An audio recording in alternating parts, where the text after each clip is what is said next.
Kad brīnumdarbs rudens sāk iekrāsot Latviju, daudz plāno doties uz Siguldu, lai šo dabas dāvāto skaistumu izbaudītu pilnībā. Tikmēr sētniekiem un privātmāju īpašniekiem zelta rudens atnākšana nav nekāda prieka vēsts. Krītošās lapas ir jānovāc un tām jāatrod vieta.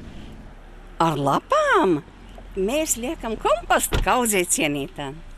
Un sen jau? Jā, visu laiku. Un zariņas mēs arī sacērtam visu, un mums ļoti labs komposts. Mēslojums. Jā. Tie, kam pēc šāda mēslojuma nav nepieciešamība, visbiežāk izvēlas lielos lapu kalnus vienkārši sadedzināt. Tomēr ikšķeliešiem šoruden dedzināt lapas vairs nebūs ļauts, un privātmāju rajonā par šādu lēmumu ir neizpratnē pat tie, kuru dārzos ir komposta vieta. Ziniet, ko negatīvi.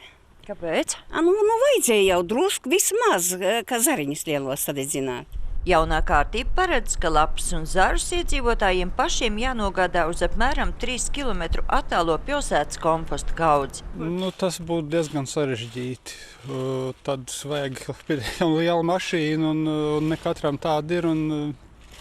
Tas tomēr izklausās, godīgi sakot, nenopietni. Novada domē šodien priekšpusdienā nevienu administrācijas pārstāvi nesastopam, bet mazliet vēlāk telefona sarunā domas priekšsēdētājs skaidro, ka šāds lēmums pieņemts, jo daudzi daudzstāvu namu iemītnieki lapu dedzināšanu uzskata par kaitīgu veselībai. Turklāt līdz ar jaunā atkrituma apsaimniekošanas likuma stāšanos spēkā, kad tiks izvēlēts viens apsaimniekotājs uz 5 apkārtnes pašvaldībām, viena no prasībām būšot rast iespēju bez maksas nodot dārzu un parku atkritumus. Jāpiebilst vien, ka tuvākie kaimiņi ogrēnieši tieši pretēji šogad atcēluši aizliegumu dedzināt lapas. Arī Salaspils novadā iedzīvotāji var paši izlemt, vai rudens zeltu sadedzināt vai likt kompostā. Sandra Letāne, Andris Pāns, TV Spektrs.